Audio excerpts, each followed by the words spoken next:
U.S. President Donald Trump on Saturday said he would speak to Russian President Vladimir Putin on Monday about stopping the war in Ukraine, and that he would talk afterward with Ukrainian President Volodymyr Zelenskiy.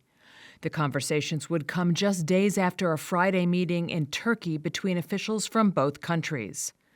A senior Ukrainian official familiar with Friday's talks said Russian negotiators demanded Ukraine pull its troops out of all Ukrainian regions claimed by Moscow before they would agree to a ceasefire. It was the first time the two sides had held face-to-face discussions since March of 2022, weeks after Russia's full-scale invasion of its smaller neighbor.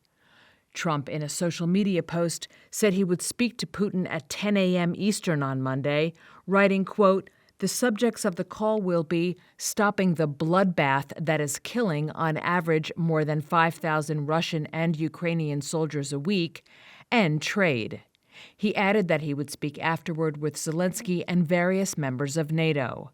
Trump had offered to travel to Turkey for Friday's talks while in the Gulf last week if Putin would also attend, but Putin sent a team of negotiators instead.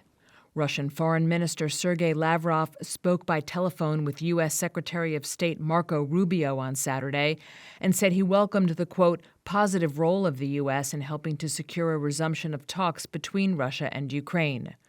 Rubio was quoted as telling the CBS News program Face the Nation that Lavrov said the Russians were, quote, working on a series of ideas and requirements that they would have in order to move forward with a ceasefire and further negotiations. In the interview, to be broadcast Sunday, Rubio said of the Russians, quote, "I think your question is, are they tapping us along? Well, that's what we're trying to find out."